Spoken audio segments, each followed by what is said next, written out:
नमस्कार मित्रों, अभ्यास क्लासेस में आप सभी का स्वागत है। दिसंबर 2024 की जो परीक्षा है वो 14 दिसंबर को प्रस्तावित है। इसी को मद्देनज़र रखते हुए आज हम आपको लेकर आए हैं सीटेट जनवरी 2024 का सीडीपी का सॉल्व पेपर। तो सभी लोग अपना कॉपी पेन तैयार रखें और देखते हैं कितने मार्क्स आप हासिल कर पाते हैं।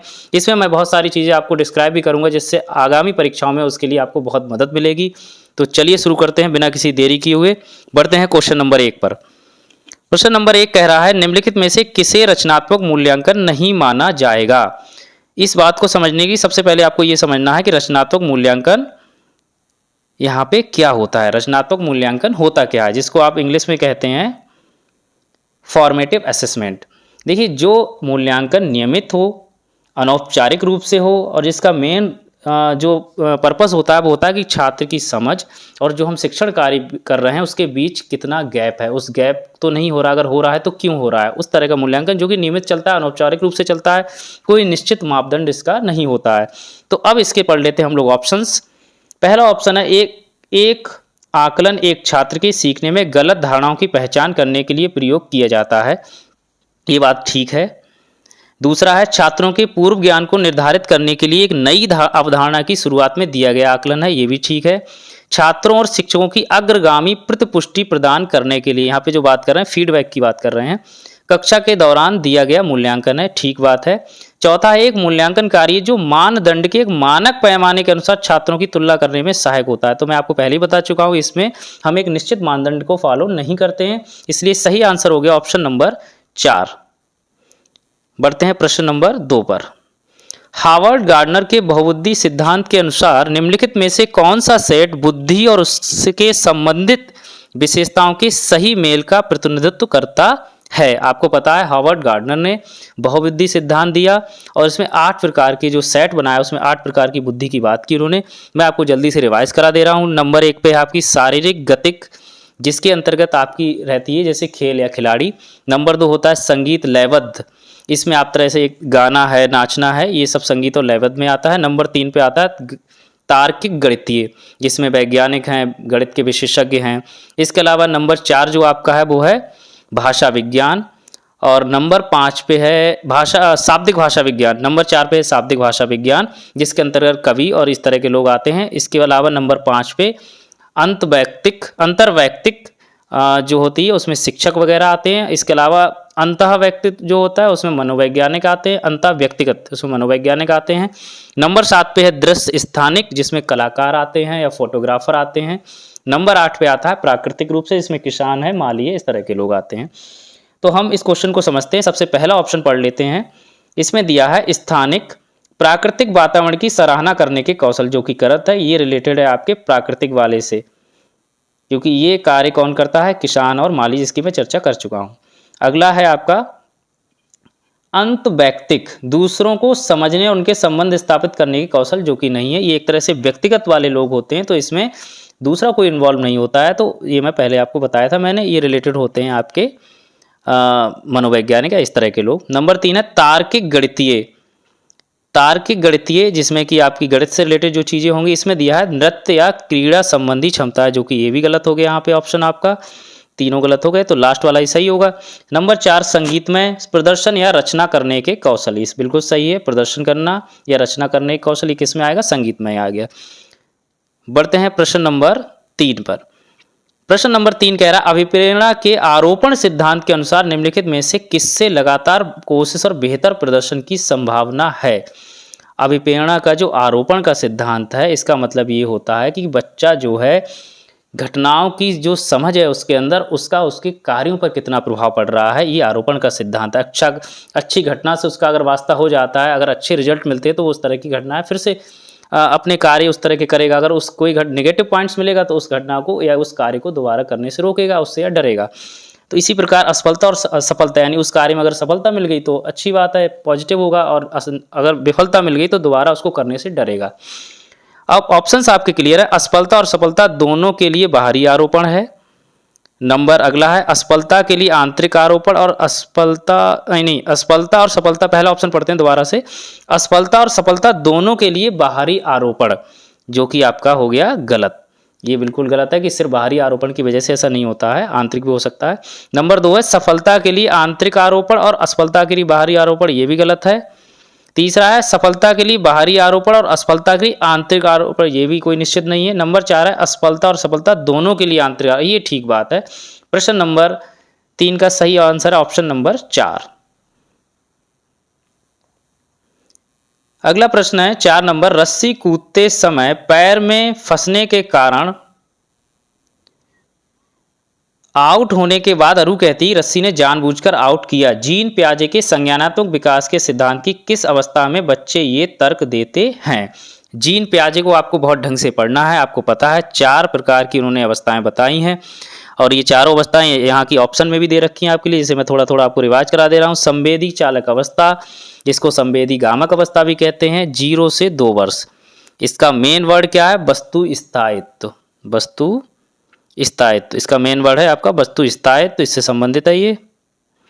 और नंबर दूसरे नंबर की जो आती है वो है आपकी पूर्व चलन अवस्था या पूर्व संक्रियात्मक अवस्था, ये 2 से 7 साल के लिए है।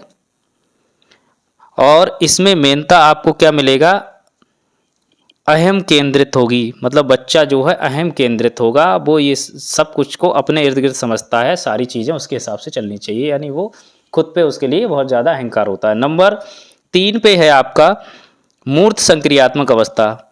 यहाँ से जो ठोस वस्तुएं हैं, मूर्त रूप से जो वस्तुओं हैं, उनको समस्याओं को हल करना सीखता है। क्रमबद्धता इसकी बहुत इंपॉर्टेंट चीज़ है, जैसे वस्तु स्थायित्व थी संवेदी गामक की, इसकी क्रमबद्धता है। इसके अलावा नंबर 4 जो लास्ट होता है, जिसको हम ये जो थी ये 7 से 11 थी, और जो लास्ट है वो है 11 से ऊपर, वो है औपचारिक संक्रियात्मक अवस्था। इसमें बच्चा अमूर्त रूप से भी चिंतन करता है, काल्पनिक समस्याओं पर ध्यान देता है, जैसे राजनीतिक, सामाजिक और आध्यात्मिक मुद्दों पर भी अपने विचार व्यक्त करता है। तो इसका आपका सही आंसर है क्वेश्चन नंबर 4 का। चूंकि इसमें एक तरह से बच्चे ने जानबूझकर आउट के इस तरह का वर्ड यूज किया, यानी वो खुद से उस गलती को स्वीकार नहीं कर रहा या वास्तविकता को नहीं समझती है, इसीलिए वो अहम केंद्रित उसका व्यवहार है। तो प्रश्न नंबर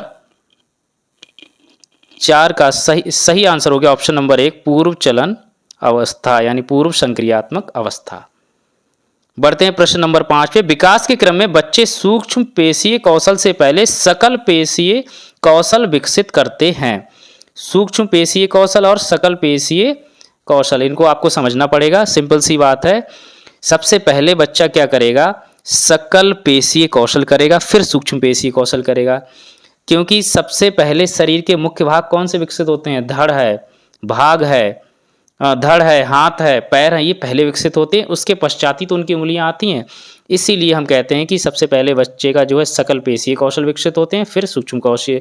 अब इसमें ये पूछ रहा है, ये दर्शाता है किस तरह का विकास दर्शाता है? समीप, दूराभिमुख, अराजक, शीर्षगामी, रेखीय। तो सिंपल सी बात है, समीप दूराभिमुख, इसका अर्थ होता है अंदर से बाहर की ओर। तो यही ऑप्शन आपका सही है, क्वेश्चन नंबर 5 का आंसर नंबर 1 सही है। बढ़ते हैं प्रश्न नंबर 6 पे। निम्नलिखित में से कौन सा कारक समस्या समाधान को बढ़ावा देता है? प्रॉब्लम सॉल्विंग के लिए कौन सा बढ़ावा दे रहा है? ऑप्शंस हैं प्रतिक्रिया सेट, अपसारी चिंतन जिसको डाइवर्जेंट थिंकिंग भी कहते हैं, कार्यात्मक स्थिरता, निष्क्रिय अनुसरण। अब देखिए एक चीज आपको समझ ली, चूंकि इसमें अपसारी चिंतन आ गया तो मैं आपको एक चीज और क्लियर कर दे रहा हूं। आपने सुना होगा अपसारी और अवसारी 2 तरह के चिंतन होते हैं। अपसारी चिंतन जो होता है वो एक तरह से अवतल लेंस की तरह काम करता है, यानी किरणों को फैलाने का। सीधी सी बात है, आपके लिए एक समस्या के कई सारे आंसर खोजने में मदद करता है या कई सारे विकल्पों को तलाश करता है। इसके अलावा जो अविसारी चिंतन होता है वो आपका क्या करेगा? रेस को इकट्ठा करना। सीधी सी बात है, रेस को क्या करना? एक पॉइंट पे इकट्ठा करना है, यानी एक ही हल, यानी बना बनाया जो तर्क है, स्थापित जो नियम है, उनके बेस पे चलता है और उसी बेस पे वो आपको आंसर देगा, एक सॉल्यूशन देगा। सिंपल सी बात है। तो अपसारी चिंतन क्या? आउट ऑफ द बॉक्स सोचना है, और वहीं अवसारी चिंतन एक रैखिक प्रक्रिया है, पहले से स्थापित नियम और तर्क होते हैं। हालांकि समस्या समाधान के लिए जो सबसे बढ़िया तरीका वो ये होता है कि आप पहले अपसारी सोच से ही विचार उत्पन्न करें, उसके बाद अगर अंतिम निर्णय लेना है आपको तो आपको अविसारी सोच के पास ही जाना पड़ेगा, क्योंकि फाइनल डिसीजन लेने के लिए आपको एक ऑप्शन तो चुनना ही है।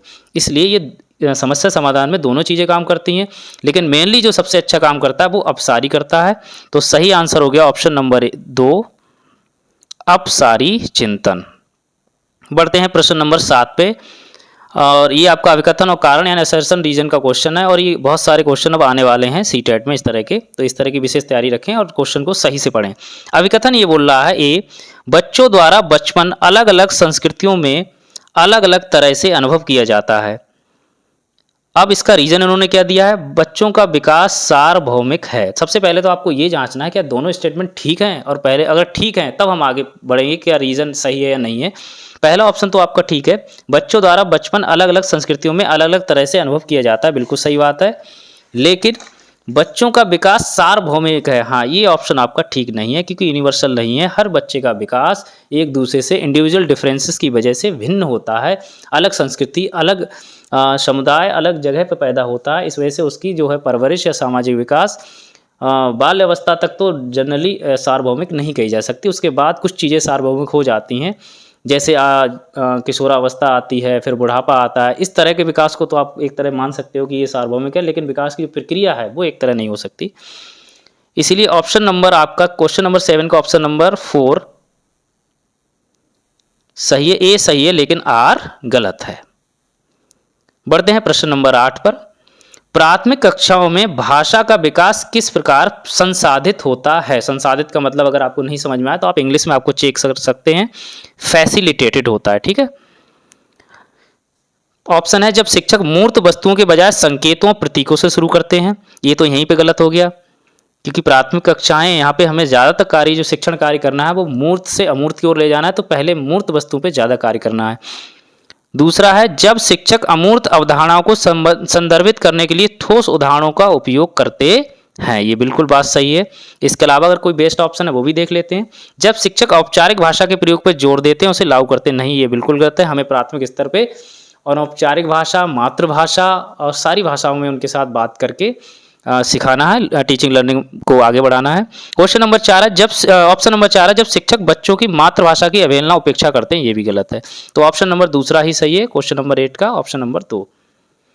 बढ़ते हैं प्रश्न नंबर 9 पे, निम्नलिखित में से कौन सा प्रगतिशील शिक्षा का प्रमुख सिद्धांत है। प्रोग्रेसिव एजुकेशन जो है उसका मेन आपका प्रिंसिपल, की प्रिंसिपल कौन सा, ये पूछ रहे हैं। ऑप्शंस हैं, पाठचर्या पूर्व निर्धारित और सार्वभौमिक होनी चाहिए, पहला। दूसरा है, छात्रों की सीखने को मापने के लिए मानकीकृत परीक्षण सबसे अच्छा तरीका है। नंबर 3 है, छात्रों को अपने शिक्षकों से ज्ञान का निष्क्रिय प्राप्तकर्ता होना चाहिए। नंबर 4, सीखना प्रामाणिक कार्यों पर आधारित होना चाहिए। तो प्रश्न नंबर 9 का सही ऑप्शन ऑप्शन नंबर 4 है, सीखना प्रामाणिक कार्यों पर आधारित होना चाहिए, यानी जो भी ऑथेंटिक टास्क हैं उन्हीं पे बेस्ड होना चाहिए। बाकी ऑप्शन गलत हैं, क्योंकि पूर्व निर्धारित और ये सब हो जाएगा तो इससे इंडिविजुअल डिफरेंसेस के आधार पे आप नहीं कर सकते, फिर समावेशी शिक्षा भी आपको चलानी है इस तरह से। बढ़ते हैं प्रश्न नंबर 10 पे, फिर से आगे देखिए असर्शन रीजन वाला क्वेश्चन। इससे डरना नहीं है, इसके दोनों ऑप्शन मतलब चीज़ों को अच्छे से पढ़ना है बस। पहला है, विद्यालयी पाठ्यक्रम को विद्यार्थी के सांस्कृतिक ज्ञान को उचित स्थान और मूल्य देना चाहिए। अभिकथन बोल रहा है, रीजन ये दे रहा है, विद्यार्थियों को उनकी सांस्कृतिक पहचान को बनाए रखने के लिए समर्थन प्रदान करना सीखने की प्रक्रिया को सुगम बनाता है।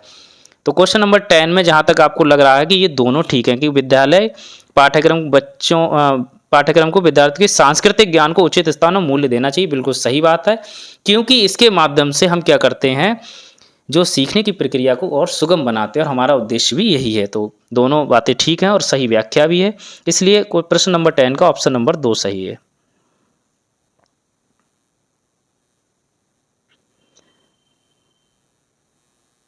क्वेश्चन नंबर 11 है, निम्नलिखित में से कौन सा अभिप्रेरणा आंतरिक अभिप्रेरणा का सही वर्णन है।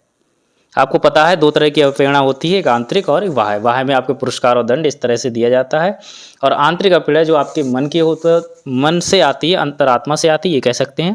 पहला अभिप्रेरणा जो दंड के भय से आती है, दूसरा अभिप्रेरणा जो बाहरी पुरस्कारों से आती है। ये दोनों ऑप्शन आपके यहीं पर गलत हो गए। तीसरा अभिप्रेरणा जो कार्य के व्यक्तिगत आनंद से आती है, अभिप्रेरणा जो दूसरों के साथ प्रतिस्पर्धा से आती है। तो प्रश्न नंबर, चूंकि यहाँ पे सेल्फ सेटिस्फेक्शन की बात होगी, तो सही आंसर हो गया ऑप्शन नंबर 3। प्रश्न नंबर 11 का ऑप्शन नंबर 3। अब पढ़ते हैं अगले प्रश्न पर।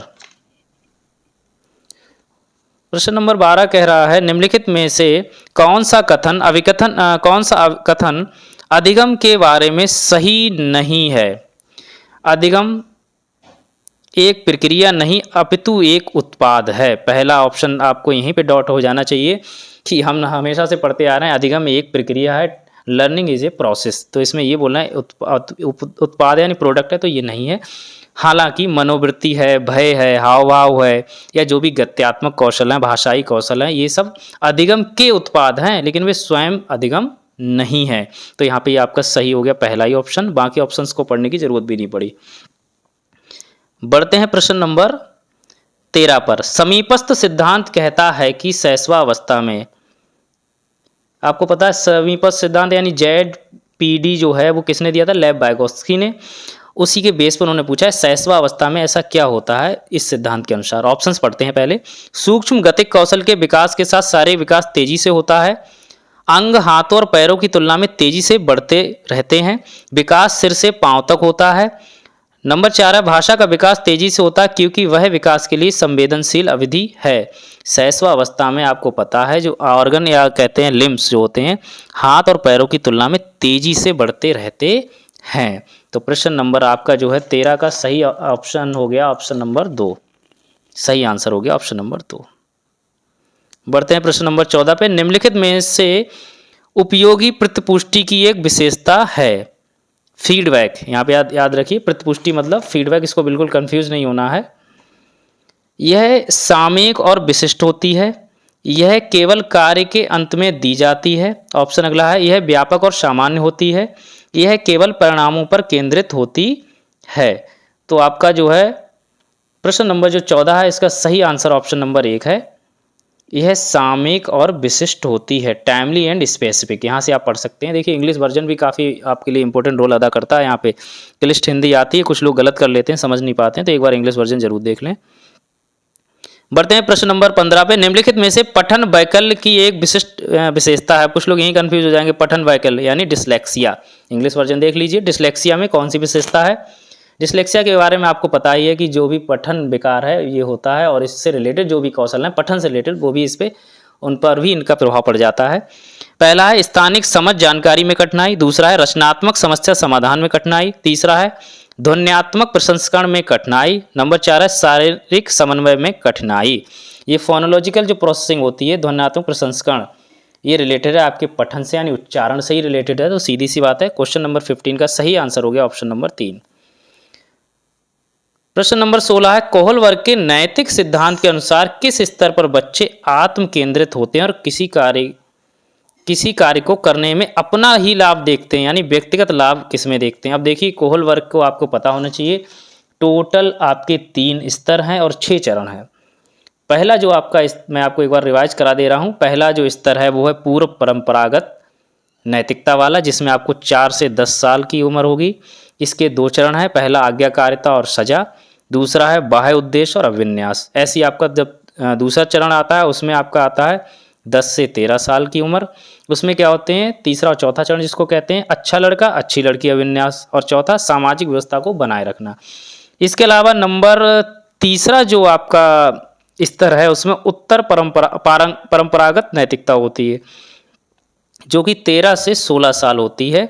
और इसमें पांचवा और छठा चरण जो होता है, पांचवा चरण होता है सामाजिक अनुबंध एवं व्यक्तिगत अधिकार, और छठा चरण होता है सार्वभौमिक सिद्धांत। अब इसके आधार पर अगर आपको कोहल वर्ग की और भी चीज़ें देखी तो वीडियो आपके लिए पड़ी हुई, आप वहाँ से जाकर डिटेल में देख सकते हैं इसी चैनल पे। तो प्रश्न नंबर 16 का जो आपका सही आंसर ऑप्शन नंबर 3 है, पहले स्तर के दूसरे चरण में, जिसमें कि बाध्य उद्देश्य अभिविन्यास, जिसमें बच्चा क्या होता है आत्म केंद्रित होता है और किसी कार्य में अपना ही लाभ देखता है। बढ़ते हैं प्रश्न नंबर 17 पे। निम्नलिखित में से कौन सा आलंबन के उदाहरण, आलंबन को कंफ्यूज नहीं होना, ये होती है स्कैफोल्डिंग। ठीक है, स्कैफोल्डिंग को ध्यान रखना है। इसमें पहला है बोल कर सोचो, दूसरा बी ऑप्शन है संकेत और इशारे, सी है प्रश्न, डी है आधा हल किया हुआ उदाहरण, और ई है रटकर दोहराओ। इनमें से आपको ये देखना है कौन कौन से स्कैफोल्डिंग, यानी बच्चे को सहारा, सीखने में जो चीज़ सहारा दे उसको बोलते हैं स्कैफोल्डिंग। तो इसमें आपको अंदाज़ा लगाना है कौन कौन सी चीज़ें इसमें आती हैं। तो इसमें सबसे पहले आपका देखिए बोल कर सोचो, बिल्कुल ये आपको इसमें आप बच्चे की मदद कर रहे हैं। दूसरा है संकेत और इशारों से ही मदद हो रही है। तीसरा हो गया आपका प्रश्न, हाँ प्रश्न भी इम्पोर्टेंट है। और चौथा हो गया आधा हल किया उदाहरण, आगे बच्चा खुद करेगा, आधा करके आप दे दोगे तो मदद हो जाएगी उसकी। रट कर दोहराओ, ये आपको रटने वाली चीज़ों से तो हमें दूरी रखना है, तो सीधे सीधे ऑप्शन यहाँ गलत होता है, इसलिए ABCD वाला जो ऑप्शन है वो सही है 17 का ऑप्शन नंबर 4। क्वेश्चन नंबर 18 है, सीखने के सामाजिक संरचनावादी विचार इस बात की वकालत करते हैं कि सामाजिक संरचनावादी विचार, पहला है इसमें ऑप्शन, प्रत्याहार और दोहराव की चिंतन प्रक्रिया से प्रभावी शिक्षण होती है, शिक्षार्थी दूसरों से निष्क्रिय रूप से ज्ञान प्राप्त करते हैं, शिक्षार्थी सक्रिय रूप से ज्ञान का निर्माण करते हैं, व्याख्यान देने और समझाने से प्रभावी शिक्षण सक्रिय होता है। अब सिंपल सी बात है, आपको समझना चाहिए इसमें तो सीधे सीधे प्रत्याहार और दोहराव की चिंतन प्रक्रिया से प्रभावी शिक्षण होता है, जो कि बात सही नहीं है। शिक्षकों द्वारा दूसरों से शिक्षार्थी दूसरों से निष्क्रिय रूप से ज्ञान प्राप्त करते हैं, ये भी गलत है। हाँ ये ऑप्शन सही है, शिक्षार्थी सक्रिय रूप से ज्ञान का निर्माण करते हैं। चौथा है व्याख्यान देने और समझाने से प्रभावी शिक्षण सक्रिय होता है, ये गलत है। चलिए बढ़ते हैं प्रश्न नंबर 19 पे। निम्नलिखित में से कौन सा कथन संज्ञान और भावनाओं के बीच के संबंध को उपयुक्त रूप से परिभाषित करता है। पहले ये देखा जाता था कि संज्ञान और भावना जो हैं ये अलग अलग मस्तिष्क के क्षेत्र हैं, अलग अलग तरीके से काम करते हैं, लेकिन ऐसा नहीं है, ये आपस में जुड़े हुए हैं। जैसे किसी बच्चे को अगर बचपन में कुत्ता काट लेता है तो उसे हर कुत्ते से भय लगने लगता है, यानी उसके अंदर एक तरह से भय वाला संवेग जो है वो जुड़ गया है, और उसकी ये भावना है कि कुत्ता अगर जब आएगा तो वो मुझे काटेगा ही। तो इस तरह से आपस में जुड़े हैं। तो ऑप्शंस देख लेते हैं। पहला है भावनाएं संज्ञान को प्रभावित करती हैं, लेकिन इसका विपरीत सत्य नहीं है, ये गलत बात है। संज्ञान और भावनाएं दोनों स्वतंत्र प्रणालियां, ये भी गलत है। भावनाएं और संज्ञान आपस में एक दूसरे पर पारस्परिक रूप से निर्भर करते हैं, बिल्कुल सही है। ऑप्शन नंबर 3 बिल्कुल सही है। लास्ट ऑप्शन भी पढ़ लेते हैं, संज्ञान भावनाओं को प्रभावित करता है लेकिन इसका विपरीत सत्य नहीं, ये गलत है। दोनों आपस में जुड़े हुए हैं। बढ़ते हैं प्रश्न नंबर 20 पे, और 20 वाला जो प्रश्न है वो भी आपका असर्शन रीजन वाला है। पहला इसमें अभिकथन उन्होंने दिया, लॉरेंस कोहलबर्ग के नैतिक विकास के सिद्धांत में बच्चे कार्यों को उनके परिणाम के आधार पर अच्छा या बुरा समझने से इस समझ पर पहुंचते हैं कि नियम और कानून नम्य हैं और बदले जा सकते हैं, बिल्कुल सही बात है। अगला है, लॉरेंस कोहलबर्ग का तर्क है कि नैतिक विकास क्रमिक रूप से चरणों में होता है, इसीलिए उन्होंने चरण आपको बना भी दिए हैं। 3 चरण मतलब 6 चरण बनाए हैं और आपके 3 स्तर बनाए हैं, तो ये भी सही हो गया। इसीलिए आपका ये जो है प्रश्न नंबर जो है 20 का सही आंसर हो गया ऑप्शन नंबर 2। ए और आर दोनों सत्य हैं और आर ए की सही व्याख्या करता है। बढ़ते हैं अगले 21 क्वेश्चन है, जीन पियाजे के संज्ञानात्मक विकास के सिद्धांत के अनुसार निम्नलिखित में से कौन सी क्षमता मूर्त संक्रियात्मक सोच को पूर्व संक्रियात्मक सोच से अलग करती है। यानी ये 2 अवस्थाएं हैं, दोनों अवस्थाओं में क्या डिफरेंस होता है, वो इन 4 चीज़ों के बारे में बताया है। वस्तु स्थायित्व, ये तो आपको पता है, संवेदी गामक का समय, इंद्रियों का समन्वय और विकेंद्रण, परकल्पिक तार्किकता। देखो परकल्पिक तार्किकता ये तो आपका हो गया औपचारिक संक्रियात्मक अवस्था की बात हो गई, सिंपल सी बात है। इंद्रियों का समन्वय और ये वस्तु स्थायित्व तो यहाँ से हो गया। अगला है विकेंद्रण। विकेंद्रण का मतलब होता है जो बच्चा जब पूर्व संक्रियात्मक अवस्था में होता है उस समय वो अहम केंद्रित होता है, यानी वो खुद को ही सब कुछ समझता है, लेकिन जब वो वास्तविकता से परिचय होता है उसका, तब जाके वो पूर्व जो मूर्त संकीर्तन अवस्था होती है उसमें जाके उसे इस वास्तविकता का अनुभव होता है कि सब कुछ सेंट्रलाइज नहीं है, डिसेंट्रलाइज है। इसलिए यहाँ पे सही ऑप्शन हो गया ऑप्शन नंबर 4 विकेंद्रण। बढ़ते हैं प्रश्न नंबर 22 पे, निम्नलिखित में से कौन सा कथन समावेशी शिक्षा के बारे में सही नहीं है। इंक्लूसिव एजुकेशन के बारे में कौन सी बात सही नहीं है, हम देखते हैं, ऑप्शन वाइज पढ़ लेते हैं। पहला है, निश्चित पाठ्यक्रम और मानक मूल्यांकन के आसपास ही एक समावेशी कक्षा का केंद्र होता है, बिल्कुल गलत है, ऐसा कुछ नहीं है। दूसरा है, समावेशी शिक्षण का अर्थ ऐसे तरीकों से शिक्षण जो बहिष्कृत ना करे। और अगला है अगला है, समावेशी शिक्षण का अर्थ है उस शिक्षा शास्त्र को अपनाना जो सभी शिक्षार्थियों की आवश्यकताओं का समर्थन करता है। अगला है, एक समावेशी कक्षा भाषा शैली में अंतर को समायोजित करती है और सहयोग को बढ़ावा देती है। तो प्रश्न नंबर 22 का सही हो गया, पहले मैंने बताया था ये वाला गलत है, बाकी तीनों बातें ठीक हैं, तो सही हो गया ऑप्शन नंबर 1। बढ़ते हैं प्रश्न नंबर 23 पे, विकास के किस पहलू में तर्क, चिंतन, समस्या समाधान की व्याख्या की जाती है? गतिक विकास, सामाजिक विकास, संज्ञानात्मक विकास, नैतिक विकास। जो भी चीज़ें आपकी माइंड से रिलेटेड हैं, चाहे तर्क करना हो, चिंतन करना हो, वर्गीकरण करना हो, वो सारी आपकी संज्ञान से रिलेटेड हैं, इसलिए सही आंसर हो गया ऑप्शन नंबर 3, संज्ञानात्मक विकास। बढ़ते हैं प्रश्न नंबर 24 पे। निम्नलिखित में से किस प्रकार के प्रश्न एक छात्र की जानकारी का गंभीर रूप से मूल्यांकन करने की योग्यता का आकलन करने में मदद करता है? प्रश्न पहला ऑप्शन है, वे प्रश्न जो किसी पाठ का सारांश मांगते हैं। दूसरा, वे प्रश्न जो शब्द की सरल परिभाषा के लिए पूछते हैं। तीसरा, वे प्रश्न जो छात्र की व्यक्तिगत राय पूछते हैं। चौथा ऑप्शन है, वे प्रश्न जो पाठ को मान्य करने वाले उदाहरणों के लिए पूछते हैं। अब देखो, बच्चे से रिलेटेड हमारा जो पूरा एजुकेशन सिस्टम है वो चाइल्ड सेंटर्ड है, तो जो बच्चों की व्यक्तिगत राय पूछते हैं वही ऑप्शन सही है, ऑप्शन नंबर 3, वे प्रश्न जो छात्र की व्यक्तिगत राय पूछते हैं। प्रश्न नंबर 25, अपसारी। देखो ये अपसारी आ गया। अपसारी चिंतन डैश जबकि अविसारी चिंतन डैश, आपको देखना है इनमें से कौन सी सही बात फिल की जाएगी। पहला है, मौखिक क्षमताओं को बढ़ावा देता है। अपसारी चिंतन क्या मौखिक क्षमताओं को बढ़ावा देता है? दूसरा, अविसारी चिंतन गणितीय क्षमताओं को बढ़ावा देता है। अब देखते हैं अगला ऑप्शन। अपसारी चिंतन कई उत्तरों को प्रोत्साहित करता, अविसारी एक सही समाधान पर स्थिर है, जिसकी चर्चा हम पहले कर चुके हैं। अपसारी चिंतन बहुत सारे विकल्पों की बात करता है, ऑप्शंस की बात करता है, जबकि अविसारी चिंतन किसी एक समाधान पर ही स्थिर है। तो आंसर यहीं पे ठीक हो गया आपका। क्वेश्चन नंबर 26, लेव वाइगोत्स्की प्रस्तावित करते हैं कि डैश बच्चों में स्वनियमन के लिए महत्वपूर्ण है, सेल्फ रेगुलेशन के लिए महत्वपूर्ण है। संगठन, असंतुलन, निजी वाक, अनुकूलन। यहाँ पे निजी वाक का मतलब है इनर स्पीच। चूंकि स्वनियमन जैसी व्यवस्था की बात की गई तो सीधी सी बात है ये किससे रिलेटेड होगी? निजी वाक से, यानी इनर स्पीच से। बच्चा उसी के आधार पर, अपनी इनर स्पीच से ही बच्चा स्वयं को रेगुलेट करेगा। बढ़ते हैं प्रश्न नंबर 27 पर। वंचित वर्गों से संबंधित विद्यार्थियों के समावेशन के लिए, यहाँ पे वंचित वर्ग की बात की जाइए और उनके समावेशन की बात की जाइए, तो सीधी सी बात है जहाँ पे समावेशन होगा वह विभाजन तो होना नहीं है। तो पहला ऑप्शन देखते हैं, समान क्षमताओं के आधार पर विद्यार्थियों को समूह में विभाजित करना चाहिए। बिल्कुल गलत बात है, ऐसा हमें नहीं करना है। अगला ऑप्शन देखते हैं, विविध परंपराओं के प्रति जागरूकता और संवेदनशीलता को बढ़ावा देना चाहिए। बात ठीक है, लेकिन हम देख रहे हैं और ऑप्शन अच्छा होगा तो और पढ़ेंगे, ये नहीं यहीं पे छोड़ के क्वेश्चन को निकल जाएंगे। अगला है, पहचान आधारित रूढ़ियों को प्रमाणित और प्रोत्साहित किया जाना चाहिए। बिल्कुल गलत बात है। सामाजिक संबद्धता के आधार पर कक्षा में अलगाव रखना चाहिए। मैंने कहा विभाजन तो हमें बर्दाश्त नहीं है समावेशन वाले मामले में, वंचित वर्ग वाले मामले। तो ये सही आंसर ऑप्शन नंबर 2 ही मिला हमें। विविध परंपराओं के प्रति जागरूकता और संवेदनशीलता को बढ़ावा देना चाहिए। क्वेश्चन नंबर 28 है, कक्षा में खेल प्रतियोगिता में हिस्सा लेते समय तनुज अपने दोस्त से कहता है कि वह भाला फेंकने में हिस्सा लेगा और रस्सी कूदने में उसकी बहन हिस्सा ले सकती, क्योंकि वह एक लड़की है और लड़कियां भाला नहीं फेंक सकती। यह एक डैश को प्रदर्शित करता है, जेंडर रूढ़िवादिता, जेंडर संबंधता, जेंडर समानता, जेंडर समता।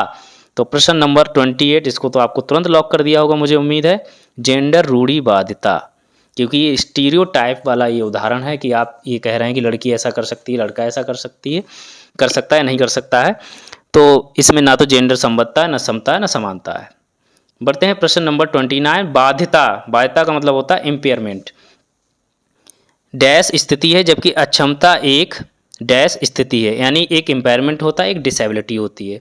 तो सीधी सी बात है, इम्पेयरमेंट आपको पता है एक तरह से बायोलॉजिकल होता है ना, और जबकि अक्षमता जो होती है यानी किसी भी चीज़ की डिसेबिलिटी होती है वो फंक्शनल होती है। तो क्वेश्चन नंबर 29 का अगर आप इंग्लिश में वर्जन देखेंगे तो ऑप्शन नंबर 2, बायोलॉजिकल और फंक्शन, यानी जैविक और कार्यात्मक।